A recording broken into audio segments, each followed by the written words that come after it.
मित्रमैत्रिणींनो, येणाऱ्या 2 मार्चपासून वर्ग 10वीची बोर्डाची परीक्षा होणार आहे आणि या दृष्टीने आपण सर्व आता त्या सर्व पेपर्सची तयारी करण्याच्या तयारीत लागलेले आहात. तर त्याच दृष्टीने मी आज आपल्यासाठी वर्ग 10वीच्या इंग्रजीचा हा एक सराव पेपर घेऊन आलो आहे, जो 100 मार्कांचा असेल.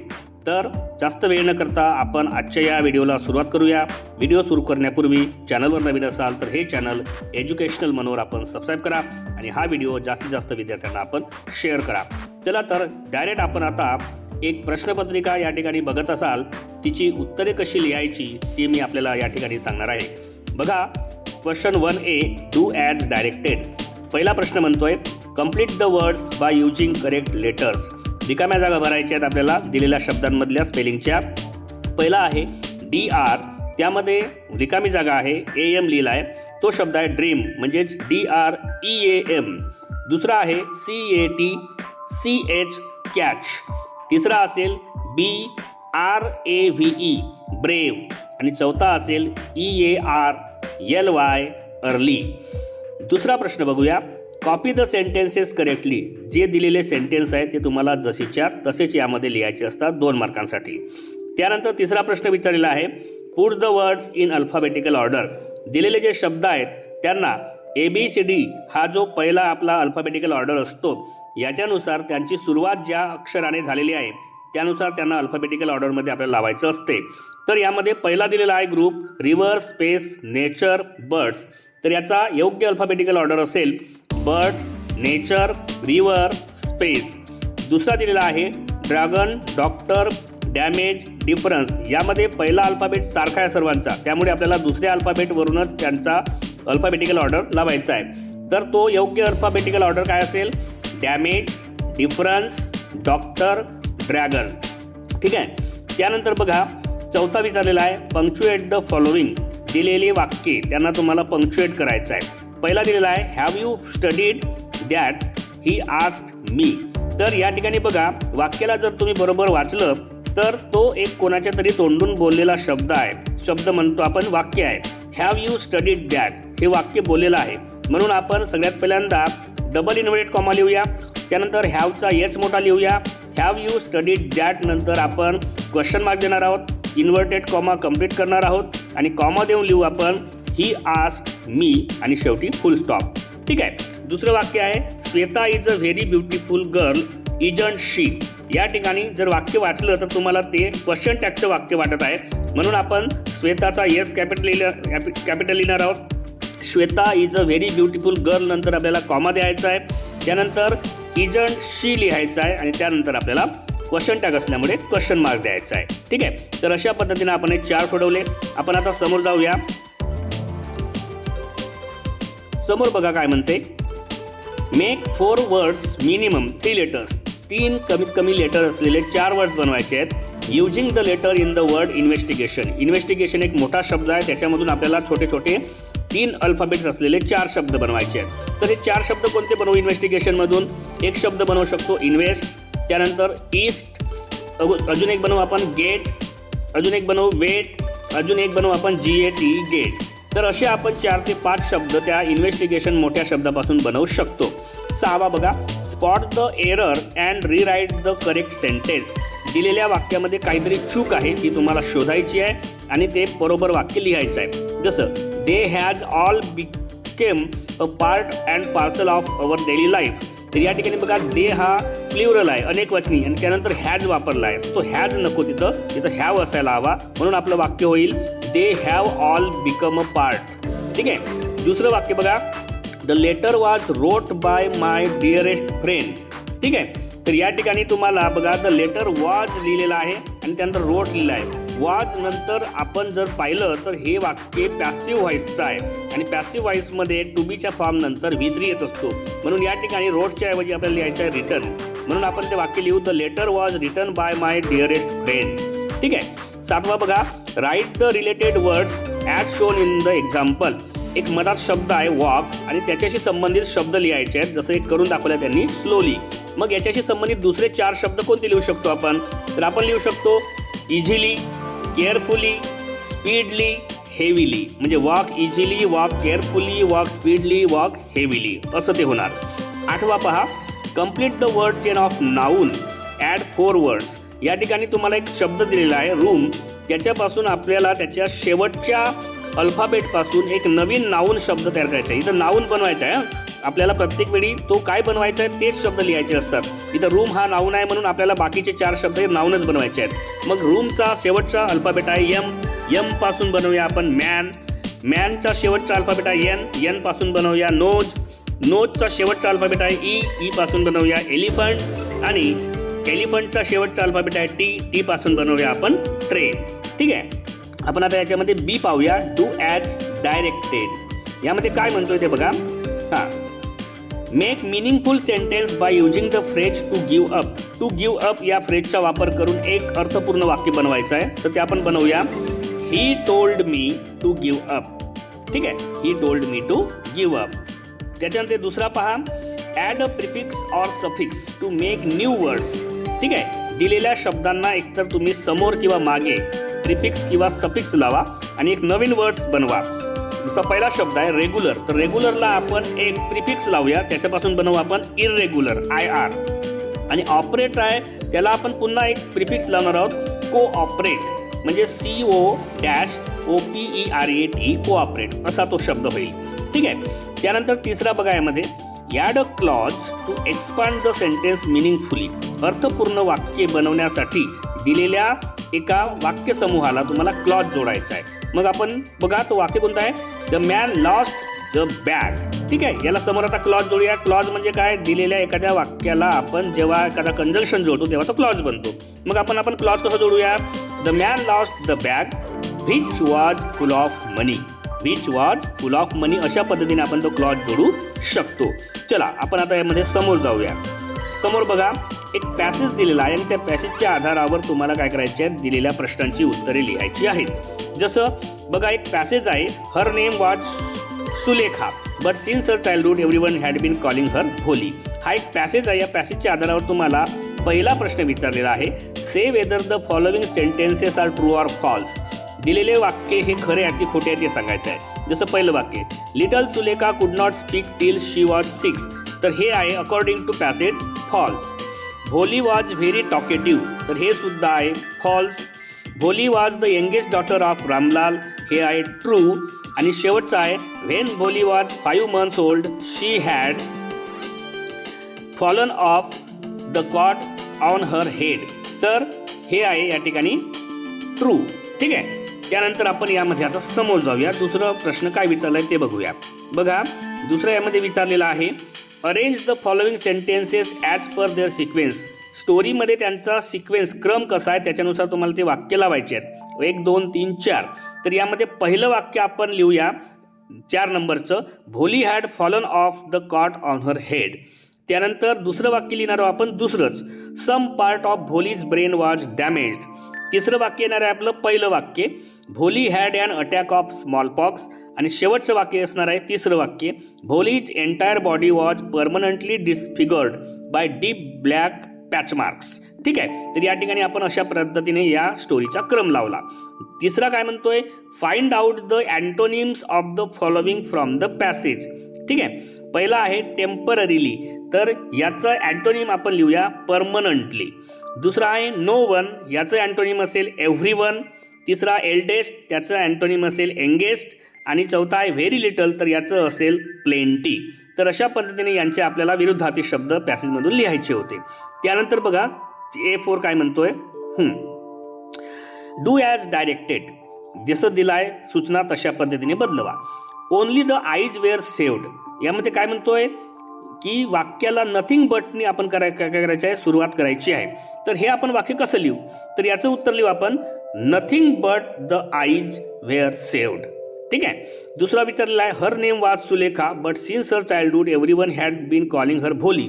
यामध्ये काय म्हणतोय, begin the sentence with though. दोनी तुम्हाला वाक्याची सुरुवात करायची आहे, म्हणजेच बट काढायचा आणि दो लावायचा आहे. मग या ठिकाणी दो कोणाला लावायचा, तर त्या वाक्याला पाहायचं आपल्याला. मग आपण लिहू आपण या ठिकाणी, though her name was Sulekha,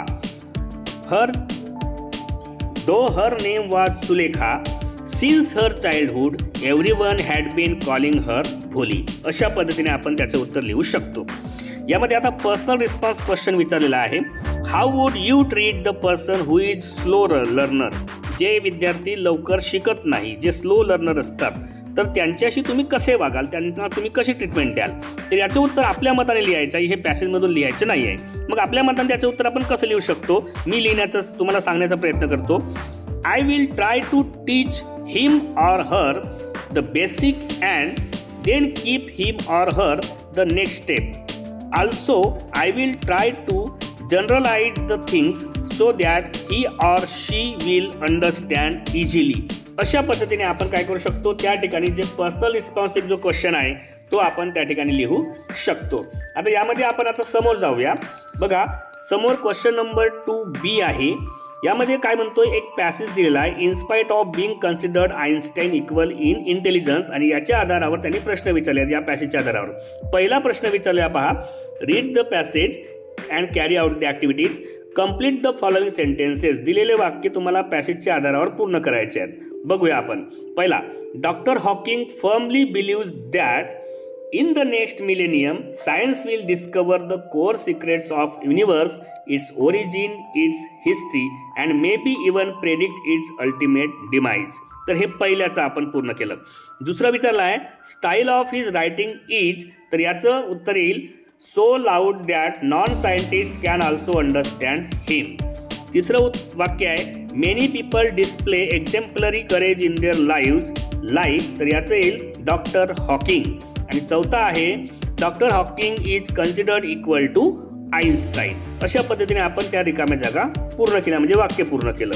यामध्ये दुसरा प्रश्न काय विचारलेला आहे बघा, कंप्लीट द वेब. दिलेला वेब पॅसेजच्या आधारे पूर्ण करायचा आहे. यामध्ये विचारलं आहे qualities of doctor Hawking. Doctor हॉकिंगच्या क्वालिटीज सांगायच्या आहेत. तर याच्या 4 क्वालिटीज आपण सहज सांगू शकतो. तर कोणत्या लिहू आपण? एक लिहू आपण हंबल, एक लिहू आपण सिम्पल, दुसरा डाऊन टू अर्थ, आणि एक लिहू आपण लेमॅन. अशा 4 क्वालिटीज त्यांच्या आपण या ठिकाणी लिहू शकतो. त्यानंतर B3 मध्ये काय विचारलं आहे, match the following words with their meanings. या ठिकाणी A साईडला तुम्हाला वर्ड्स दिले आहेत आणि B साईडला त्याचा अर्थ दिला आहे, मिनिंग दिला आहे. तर शब्दांच्या त्यांच्या मिनिंग सोबत तुम्हाला जोड्या लावायचा आहे. जसं पहिला आहे लेमॅन, तर त्याचा अर्थ होतो ॲन ऑर्डिनरी मॅन, म्हणजे ऑप्शन 4.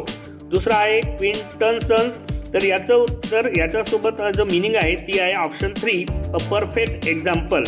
तिसरं आहे ऑप्टिमिझम, तर याचं सोबत त्याचा अर्थ जुळतो option 2, state of having positive belief.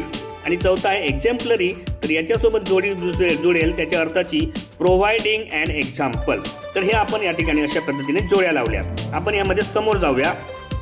समोर काय म्हटलं आहे बघा, डू ॲज डायरेक्टेड. दिलेल्या जशा सूचना आहेत तशा पद्धतीने ते पूर्ण करा. जसं पहिला विचारला आहे, science will discover the core secrets of the universe. काय म्हणते, कंप्लीट द सेंटेन्स. खाली जे एक वाक्य दिलेलं आहे त्यालाच द कोर सिक्रेट्स, म्हणजे या ठिकाणी त्याचा पॅसिव्ह वॉइस केला आहे. तर आपण तो कसा लिहू? तर याचे लिहू आपण, the core secrets of the universe will be discovered by science. अशा पद्धतीने त्याचं उत्तर लिहू. दुसरा, on being asked doctor Hawking says I try and lead normal life as possible. यामध्ये बघा काय म्हणतोय, choose the correct option to transform in to indirect speech. 2 option दिले आहेत. 2 ऑप्शनपैकी तुम्हाला योग्य जे ऑप्शन आहे ते सांगायचं आहे. तर 2 ऑप्शन जेव्हा वाचू तेव्हा 2 ऑप्शनपैकी ऑप्शन B हे याचं करेक्ट ऑप्शन आहे उत्तर. म्हणून आपण लिहू B, on being asked doctor Hawking says that he tries and leads as normal life as possible. अशा पद्धतीने आपण त्याचं उत्तर लिहू शकतो. यामध्ये पर्सनल रिस्पॉन्स टाईप क्वेश्चन विचारलं आहे तुम्हाला बघा. If you had the opportunity to study and do research. तुम्हाला अभ्यास आणि संशोधन करण्याची एखादी संधी मिळाली, what branch of science would you choose. तर तुम्ही कोणती सायन्सची ब्रँच निवडाल आणि का निवडाल? तर याचं उत्तर आपल्या मताने आपल्याला लिहायचं आहे. ते कसं लिहायचं मी थोडक्यात सांगण्याचा प्रयत्न करतो. I will choose the biology because it deals with the living world and gives more information about our existence and evolution. ठीक आहे, अशा पद्धतीने आपण त्याचं उत्तर लिहू शकतो. हां, यामध्ये सेक्शन 3 आहे पोएट्री. एक कविता दिलेली आहे इफ यू कॅन ड्रीम, आणि तिच्या आधारावर तुम्हाला काही प्रश्न विचारले आहेत. जसं त्याच्यामधला A1 पहा. A1 काय म्हणतोय, find the following from the poem. दिलेल्या कवितेमधून तुम्हाला ते निवडायचे आहेत. 2 impostors mention in the poem. पोएममध्ये दिलेले 2 इम्पोस्टर्स ते कोणते आहेत? एक आहे ट्रिम्स आणि दुसरा आहे डिझास्टर. B आहे who twist the truth you have spoken, कोण तुम्ही बोललेल्या सत्याला काय करतो, मजाकवर नेतो. तर त्याच्यामध्ये आहे एक आहे नेव्ज आणि दुसरा आहे फूल्स. ठीक आहे, यामध्ये समोर जाऊया आपण. समोर बघा काय विचारले त्यांनी. कम्प्लीट द फॉलोइंग वे, दिलेला वे पूर्ण करायचा आहे. जसं advice given by the father to his son, वडिलाने त्याच्या मुलाला दिलेले सल्ले. तर याच्यामध्ये 4 सल्ले कोणते आहेत? पहिला देऊ आपण to dream and master your dreams. दुसरा लिहू आपण treat the impostors as the same. तिसरा to bear the truth he had spoken. आणि चौथा लिहू to think and don't make your thoughts aim. ठीक आहे, हे 4 ऑप्शन त्याच्यामध्ये देऊ शकतो. तिसरा find 2 pairs of rhyming words from the extract. दिलेल्या एक्स्ट्रॅक्टमधून 2 रायमिंग वर्ड्सच्या जोड्या लिहा. तर जोड्या आपण अशा लिहू शकतो, मास्टर, डिझास्टर, फूल्स, टूल्स. यामध्ये दुसरी एक जोडी लिहू शकतो आपण, स्पोकन, ब्रोकन. ठीक आहे, अशा पद्धतीने आपण ही पोएम पाहिलेली आहे. आता बघा समोर विचारलेलं आहे त्यांनी ॲप्रिशिएशन ऑफ द पोएम. दिलेली एक पोएम आहे आणि तिचं तुम्हाला ॲप्रिशिएशन लिहायचं आहे. आता ॲप्रिशिएशनमध्ये काय करायचं असते आपण खाली बघूया. पहिल्यांदा ॲप्रिशिएशनमध्ये आपल्याला टाकायचं असते एवढ्या गोष्टी, title, poet, rhyme scheme, figure of speech, favourite lines, Y I like this poem. अशा पद्धतीने यांची उत्तरे लिहायची असतात. तर आपण एकाएकाची उत्तरे लिहूया. सगळ्यात पहिल्यांदा त्यांनी विचारलं आहे टायटल. तर याचं टायटल जे आहे ते बघा तुम्हाला वरच लिहून दिसते, द वर्ल्ड इज माइन. मग या ठिकाणी आपण त्याचं टायटल लिहूया, the world is mine. Poet किंवा पोएटेस याची, तर बघा यामध्ये पोएट किंवा पोएटेस त्याच्या पोएममध्ये खाली दिलेली आहे जॉय लवलेट क्रॉफोर्ड दिलेला आहे, म्हणून आपण ती लिहूया, जॉय लवलेट क्रॉफोर्ड म्हणून. थीम किंवा सेंट्रल आयडिया याची कशी असेल, आपण याची थीम किंवा सेंट्रल आयडिया जी आहे ती लिहिण्याचा या ठिकाणी प्रयत्न करूया. याची थीम आहे ती अशी असणार आहे की या ठिकाणी the poet here expresses his own thoughts that if you did all the things which are mentioned in the poem then this world will be yours. Means you will be the king of this world. अशा पद्धतीने त्याची central idea किंवा theme आपण लिहू शकतो. याच्यामध्ये नंतर विचारलं आहे राईम स्कीम. राईम स्कीम आपण लिहूया याच्यामध्ये AABCC, म्हणजे ज्या पद्धतीने त्यामध्ये काय आलेले आहेत, रायमिंग वर्ड्स आलेले आहेत त्यांच्यानुसार त्यांना आपण एक अरेंज करतो आणि त्याची एक राईम स्कीम प्रत्येक कडव्यासाठी बनवतो. ती आहे AABCC. ठीक आहे, त्यानंतर विचारलं आहे फिगर ऑफ स्पीच. तर या ठिकाणी 2 ते 3 फिगर ऑफ स्पीच आलेले आहेत.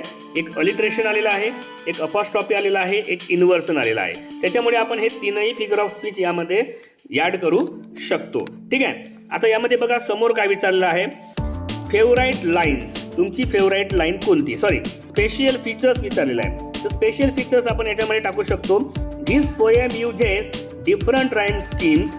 It shows us that each one of us has been blessed by God and we should be grateful. ठीक आहे, ही त्या ठिकाणी आपण काय करू शकतो, स्पेशल फीचर्स लिहू शकतो. फेवराईट लाईन्समध्ये आपण एखादी लाईन कोणती घेऊ शकतो, जसं मी या ठिकाणी एक लाईन घेतली, O God forgive me when I whine, I am blessed indeed the world is mine. ठीक आहे, आणि शेवटचा विचारला आहे why I like or don't like the poem. तर याचं उत्तर तुम्ही कोणत्याही पद्धतीने लिहू शकता. लाईक केलं असेल तर लाईक लिहा, नसेल केलं तर नाही लिहा. मी लाईक केलं म्हणून मी लिहिणार I like this poem because it feels in me lots of positiveness. ठीक आहे, अशा पद्धतीने आपण ते लिहू शकतो. त्यानंतर बघा सेक्शन 4 विचारलेला आहे. एक नॉन टेक्स्च्युअल तुम्हाला पॅसेज दिलेला आहे आणि त्याच्या आधारावर प्रश्न विचारले आहेत. जसं located in North Africa the Sahara is the largest hot desert in the world. अशा पद्धतीचा जो एक पॅसेज आहे त्याच्यावर आधारित प्रश्न बघा. पहिला फाइंड द करेक्ट अल्टरनेटिव्ह. पहिला प्रश्न विचारला आहे how many countries does the Sahara desert cover. तर याचं उत्तर अकॉर्डिंग टू पॅसेज आहे 11 म्हणजे ऑप्शन बी. दुसरा प्रश्न विचारला आहे what is the highest point in the Sahara desert. Sahara डेझर्टमधलं सर्वात उंच पॉईंट कोणता आहे, तर याचं उत्तर आहे एमी कौसी. ठीक आहे, ऑप्शन सी. यामध्ये आपण आता समोर जाऊया, समोर काय विचारलंय ते बघूया. ठीक आहे, यामध्ये विचारलं आहे A2 find the facts from the passage that make Sahara an unsuitable place to live. या ठिकाणी तुम्हाला असे फॅक्ट शोधून काढायचे आहेत पॅसेजमधून की जे सहाराला जिवंत राहण्यासाठी किंवा जगण्यासाठी अनसुटेबल बनवतात. तर ते कोणते फॅक्ट्स आहेत, तर आपण याचे उत्तर लिहू शकतो. मी तुम्हाला सांगण्याचा प्रयत्न करतो. It is one of the hottest places on earth. Its climate is hot, dry and windy. Rarely rains in some parts and some regions don't have a drop of water. तर हेच आपण त्याचं उत्तर लिहू शकतो. यामध्ये आपण समोर जाऊया. समोर काय म्हटलं आहे ते बघूया. काय म्हणतोय, fill the sentences with appropriate words or phrases from the passage. दिलेल्या पॅसेजमधून योग्य शब्द किंवा फ्रेजेसचा वापर करून वाक्य पूर्ण करा. जसं विचारलं आहे राहुल इज, ठीक आहे, तर राहुल इज आपण यामध्ये लिहू शकतो आपण one of the best players in the school cricket team. आणि दुसरा विचारलेला आहे in spite of all the family issues Sagar despite does well in his studies. ठीक आहे, अशा पद्धतीने आपण त्या रिकाम्या जागा पूर्ण करू शकतो. A4 मध्ये काय विचारलं आहे, डू ॲज डायरेक्टेड. पहिला, the Sahara is the largest hot desert in the world. Sahara हे जगातील सर्वात उष्ण असा डेझर्ट आहे. काय म्हणतोय, पॉझिटिव्ह डिग्रीमध्ये कन्वर्ट करण्यासाठी जे दोन ऑप्शन दिले आहेत त्यांच्यापैकी योग्य ऑप्शन निवडा. तर याचं योग्य ऑप्शन असेल A, no other hot desert is as large as the Sahara. ठीक आहे, दुसरा विचारलेला आहे less than 2.5 million people live in the region. काय म्हणतोय, जो अंडरलाईन पार्ट दिलेला आहे त्या अंडरलाईन पार्टला ते उत्तर येईल, अंडरलाईन पार्ट हा उत्तर येईल अशा पद्धतीने या वाक्याचा एक प्रश्न बनवायचा आहे वाक्यावर. तर आपण त्याच्यामध्ये त्याचा प्रश्न बनवूया, how many people do live in the region. ठीक आहे, how many people do live in the region. त्यानंतर A5 काय विचारलं ते बघा, if you were compelled to live for a week in a bare desert. जर तुम्हाला अशाच एका सुनसान ओसाड डेझर्टमध्ये राहण्याची वेळ आली, what 3 things would you carry with you as a must. तर अशा कोणत्या 3 गोष्टी आहेत की ज्या तुम्हाला सोबत असाव्याच अशा तुम्हाला घ्याव्या लागतील आणि का. तर याचं उत्तर आपण लिहूया. मी तुम्हाला सांगण्याचा प्रयत्न करतो की मी काय लिहिणार. The first thing I would carry is water. The next thing I would carry is an umbrella and the third one would be a blanket. ठीक आहे, कारण त्या ठिकाणी जेवढी उष्णता असते दिवसा तेवढीच रात्री थंडी असते म्हणून. ठीक आहे, आता आपण यामध्ये समोर जाऊया. क्वेश्चन नंबर 4B पाहूया. 4B मध्ये काय दिलेलं आहे, एक पॅसेज दिलेला आहे आणि त्याची तुम्हाला समरी लिहायची आहे. समरी कशी करायची असते, पॅसेजमध्ये जी माहिती तुम्हाला मिळते तिच्या आधारावर शॉर्टमध्ये तुम्हाला तिचा एक सारांश लिहायचा असतो. जसे या ठिकाणी stress involve the body's natural reaction to change and the pressure to do something. हा अशा पद्धतीचा एक पॅसेज आहे. याची जर समरी लिहायची असते तर ते विदिन 3 ते 4 ओळींमध्ये लिहायची असते. मी ती या ठिकाणी लिहिलेली आहे. मी ती कशी लिहिलेली आहे ते तुम्हाला सांगण्याचा प्रयत्न करतो जेणेकरून तुम्हाला या पॅसेजची समरी कशी लिहायची त्याची आयडिया येईल. मी लिहिलं, stress which is considered as a daily routine must be considered with care. Stress can be all over for young people. Also the social status and aspiration bring the stress in people's life. तर अशा पद्धतीने मी 3 ते 4 वाक्यांमध्ये या दिलेल्या पॅसेजची summary लिहिलेली आहे. आपण आता यामध्ये बघा समोर जाऊया. सेक्शन बी कडे चाललो आपण, म्हणजे 5व्या सेक्शनकडे चाललो जो रायटिंग स्किलचा असतो. ठीक आहे, यामध्ये तुम्हाला काय विचारलं असते, लेटर रायटिंग विचारलेली असते. एक या ठिकाणी तुम्हाला दिसत असेल की एक नोटीस लावलेला आहे. नोटीस बोर्डवर एक नोटीस लावलेला आहे आणि खाली काय विचारलं ते बघा, imagine you have taken part in the above competition. तुम्ही या ठिकाणी पार्ट घेतलेला आहे. Write a letter of appreciation और thanks to the principal of Adarsh high school for arranging the competition. Adarsh हायस्कूलच्या प्रिन्सिपलला तुम्हाला एक पत्र लिहायचं आहे, हे कॉम्पिटिशन त्यांनी अरेंज केलं त्याच्याबद्दल. त्यासोबतच made the students aware of importance of saving water. विद्यार्थ्यांना सेव्हिंग वॉटरचं इम्पॉर्टन्स काय आहे त्याच्याबद्दलही तुम्ही हे कॅम्पेनचे आयोजित केलं आहे. त्याच्याबद्दलची तुम्हाला काय करायचं आहे, प्रिन्सिपलला एक थँक्सचं लेटर लिहायचं आहे. तर आपण कसं करू, याच्यामध्ये लिहित असताना सर्व काही आपल्याला लेफ्ट हँड साईडलाच लिहायचं असते नवीन पॅटर्ननुसार. म्हणून आपण सगळ्यात पहिल्यांदा या ठिकाणी काय करू, तुम्ही त्याच शाळेचे विद्यार्थी आहात असं समजू. त्याच्यामध्ये तुम्हाला स्वतःचा ॲड्रेस लिहिण्याची गरज नाही. मग आपण डायरेक्ट सुरू करूया. To the principal Adarsh high school. ठीक आहे, to the principal Adarsh high school आपण लिहिलं. सब्जेक्ट लिहूया आपण, thanking for arranging save water save life competition. ठीक आहे, यामध्ये आपण हा सब्जेक्ट लिहिलेला आहे. त्यानंतर आपण खाली त्यांना सॅल्युटेशन देऊया, रिस्पेक्टेड सर. मग आपण लिहायला सुरुवात करूया. Sir, I am the participant of your school competition save water save life. I wrote this letter to thank you for arranging such competition. This competition would also lead students to understand the importance of water and saving water. We all must understand that we can only live when we have plenty of water on the planet. So once again, I really want to appreciate and thank you for your motive. आणि खाली लिहू आपण thank you yours obedient student XYZ. अशा पद्धतीने आपण ते पत्र लिहू शकतो.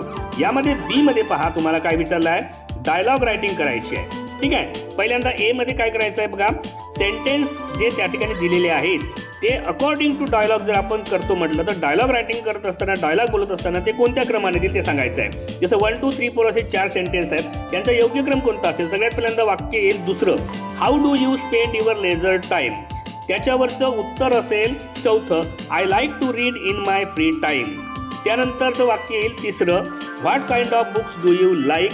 आणि शेवटचं वाक्य येईल, I enjoy reading detective stories the most. ठीक आहे, हे आपण अरेंज केलं त्यांना सही क्रमाने. त्यानंतर दुसरं आहे कम्प्लीट द डायलॉग्स. दिलेल्या डायलॉग्स पूर्ण करा. जसं पहिली डायलॉग होती, where did you go for a picnic recently. तर याचं उत्तर आपल्या मतानं आपल्याला लिहायचं आहे. मी या ठिकाणी लिहिणार, I had gone to Ramappa temple at Telangana. ठीक आहे, त्याच्यानंतर एनी पुन्हा प्रश्न विचारला आहे, why did you select that picnic spot. तू हे पिकनिक स्पॉट का निवडलं.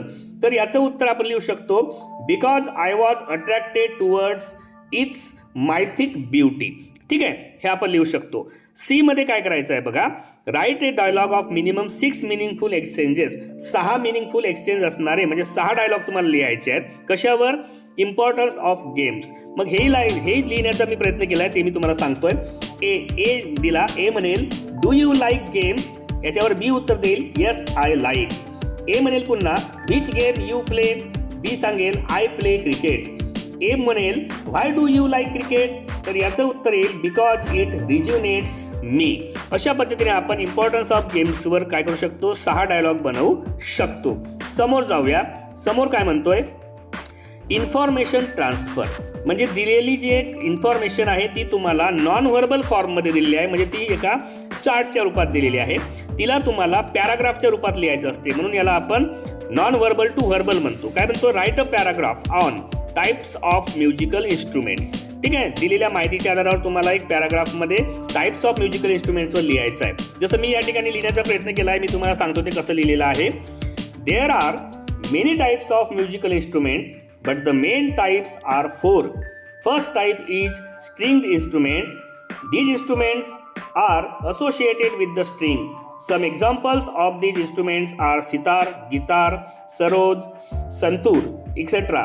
The next type is wind instruments. They use wind to produce particular sound like shehnai, flute, clarinet, mouth organ. The third one is percussion instruments. These instruments are also of 2 types. Some are played by hands like bang and some are played by sticks like strike.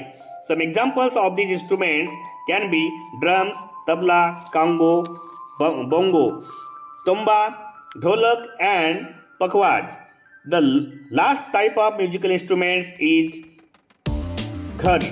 Ghun means metal or solid. These are cymbals, chimes, bells and छानी. तर अशा पद्धतीने आपण या ठिकाणी non verbal to verbal असं information transfer करू शकतो. यामध्ये आपण आता समोर जाऊया. बघा काय म्हणते, expand the theme.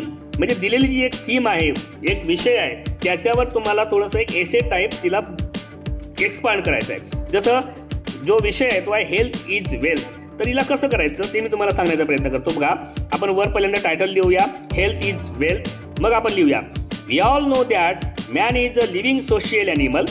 As a human, man is the most intelligent living creature on the earth. We live in our surrounding and we need to live in a healthy way so that we can do our works in a healthy way. So it should be our motto that health is wealth. Every nation develops when its most of the population remains healthy. In Corona reign, we noticed that some developed countries like Italy, America faced most of the casualties because the people were not much health conscious in those countries. We need to improve our health by a balanced diet and should avoid bad habits. A healthy mind resides in a healthy body. So it is our prior responsibility that we should take good care of our health and also contribute ourselves to maintain the healthy environment and society. So it is rightly said, health is wealth. तर अशा पद्धतीने आपण दिलेल्या एखाद्या विषयावर थीमला expand करू शकतो. एक थीम असते. ठीक आहे, यामध्ये आपण आता त्याच्या एंडिंगकडे जाणार आहोत. एंडिंगमध्ये एक विचारलेला आहे त्यांनी क्वेश्चन नंबर 7A हा सेक्शन स्किल डेव्हलपमेंटचा असतो. यामध्ये तुम्हाला लाईव्ह इंग्लिशचा प्रश्न विचारलेला आहे. बघा काय म्हणते, fill in the following online form. एक ऑनलाईन फॉर्म दिलेला आहे आणि त्याला तुम्हाला काय करायचं आहे या ठिकाणी भरायचं आहे. जसं please fill out your basic information below. तर या ठिकाणी तुम्हाला फक्त काय करायची ती माहिती भरायची आहे जी त्यांनी त्या ठिकाणी विचारलेली आहे. जसं पहिलं विचारलं आहे स्टुडंट नेम. एक कोणतंही एक तुम्ही त्या ठिकाणी एक फक्त अंदाजे एक नाव लिहू शकता. जसं मी या ठिकाणी लिहिणार अशोक तांबे. डेट ऑफ बर्थ कोणती एखादी इमॅजिनरी टाका. जसं मी टाकली 20/9/2011. जेंडर मुलगा आहे म्हणून मी लिहिलं एमला मी राईट केलं. स्टुडंट्स ईमेल तर कोणता एखादा ईमेल तुम्ही बनवू शकता त्याच्या नावाचाच. जसं मी बनवलं ashoktambe@gmail.com. या ठिकाणी तुम्हाला फोन नंबर विचारला आहे. रेसिडेन्स आणि मोबाईल. रेसिडेन्सचा नसेल तर आपण मोबाईल नंबर लिहू शकतो. जसं मी या ठिकाणी एक इमॅजिनरी मोबाईल नंबर टाकला आहे 9999888800. ठीक आहे. त्यानंतर त्याचा ॲड्रेस आहे स्टुडंट्स ॲड्रेस. तर ॲड्रेस आपण कोणत्या टाकू शकतो. जसं हाऊस नंबर टाकला आहे तर मी लिहिणार 147/5. Street name Kham road. City Nagpur. Pin code 442005. State Maharashtra. Country India. ठीक आहे. स्पेशल स्किल्स और टॅलेंट्स त्याच्यामध्ये आपण लिहू शकतो know the skating. Reasons for joining the camp तर याचं आपण लिहू शकतो very keen interest in games. ठीक आहे. आणि सबमिट. तर अशा पद्धतीने हा एक लाईव्ह इंग्लिशचा फॉर्म फिलिंग या ठिकाणी आपल्याला करता येईल. यामध्ये आता आपण शेवटच्या प्रश्नावर आलेले आहोत. क्वेश्चन 7B आहे ट्रान्सलेशन. यामध्ये 3 प्रकारे तुम्हाला ट्रान्सलेशन करायचं असते. पहिल्या ए मध्ये काय करायचं असते पहा, तुम्हाला फक्त जे वर्ड्स आहेत त्यांचा तुम्हाला मराठीमध्ये मिनिंग सांगायचं आहे, म्हणजे मदर टंगमध्ये. इथं मराठी म्हटलं आहे सर त्यांनी. जसं इलिटरसी म्हणजे होते निरक्षरता. आणि दुसरा आहे कोलॅप्सचा अर्थ होतो कोलमडणे. बी आहे विचारलेला translate the following sentences into Marathi. दिलेल्या वाक्यांना मराठीमध्ये ट्रान्सलेट करा. पहिला respect your elders and teachers. तर याचं मराठीमध्ये लिहू आपण तुमच्यापेक्षा मोठ्यांचा आणि शिक्षकांचा आदर करा. त्यानंतर दुसरा आहे bad workman blames his tools. तर याचं लिहू आपण कामचुकार कामगार साधनांना दोष देतो. आता हे जर तुम्हाला नाही वाटलं तर याची म्हणच बनवू आपण नाचता येईना अंगण वाकडे. असंही आपण त्याचं मराठीमध्ये म्हणू शकतो. सी मध्ये शेवटचं विचारलेलं आहे translate the following sentences into good English. चांगल्या इंग्लिशमध्ये तुम्हाला दिलेल्या मराठी वाक्यांना ट्रान्सलेट करायचं आहे. पहिला फटाके काळजीपूर्वक उडवा किंवा फोडा. तर याला इंग्लिशमध्ये लिहू आपण बस्ट द क्रॅकर्स केअरफुली. ठीक आहे. आणि दुसरा विचारला आहे लहान बाळांना फटाक्यांपासून दूर ठेवा. तर याचं उत्तर लिहू आपण keep the kids away from crackers.